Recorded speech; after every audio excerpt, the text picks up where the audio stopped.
The history of the temperance movement can be traced back to Dr. Benjamin Rush in 1784.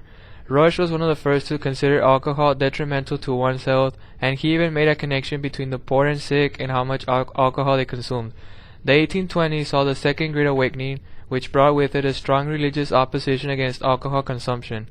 Some of the religious leaders of the Second Great Awakening advertised the belief that liquor would lead to crime, sin, and ultimately hell, and in accordance with their views, they called liquor demon rum.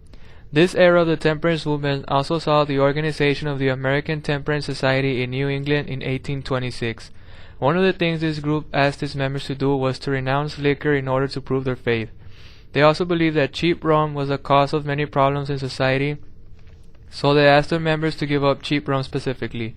For the rich, this was no problem because they could afford expensive, fine wines, but this was unfair for the poor, who could only afford cheap rum.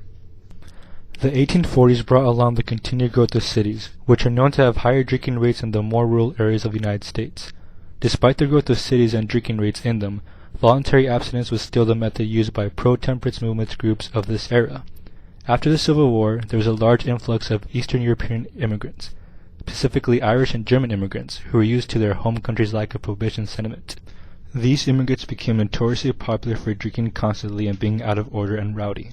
It got to the point where some people were willing to acknowledge assimilation into the middle class for these immigrants as long as they chose to give up liquor. This era saw the beginning of women's role in the temperance movement as well.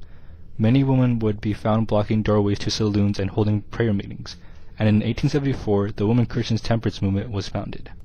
Contrary to prior methods, this era also brought an effort to demand legislation against alcohol. In 1851, Maine was the first state to establish statewide prohibition legislation, and in 1869, the National Prohibition Party was established. Initially, this National Prohibition Party had a more general focus, but eventually they began to focus their efforts more on legislation against the sale of alcohol. Towards the end of the 19th century, the temperance movement began to gain some very noticeable momentum. This new momentum gave rise to Anti-Saloon League, which was established in 1895 by Wayne Wheeler. This group became popular for being the first to work with major political parties and candidates who had prohibition views. The temperance movement reached its pinnacle in 1919 when the 18th Amendment was passed. This amendment made it illegal to produce, transport, or sell alcoholic beverages in the U.S., and it went into effect in 1920. This amendment had a few loopholes, which were that it did not prohibit already owned liquor or the use of that liquor. This amendment was followed by the Volstead Act, which was passed on October 28, 1919. The Volstead Act, or the National Prohibition Enforcement Act, was created in order to enforce the 18th Amendment. The noble experiment began in 1920, but unfortunately it brought with it a new age of crime. Between 1920 and 1933, bootlegging, or the illegal production and distribution of liquor, became a very prominent practice in America.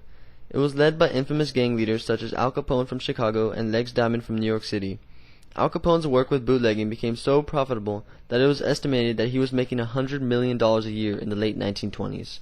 The gangs that performed the bootlegging of this era established the beginning of organized crime in America. These gangs created their own informal court system to deal with their own members, and police were either willing to take bribes or were too afraid to try and investigate.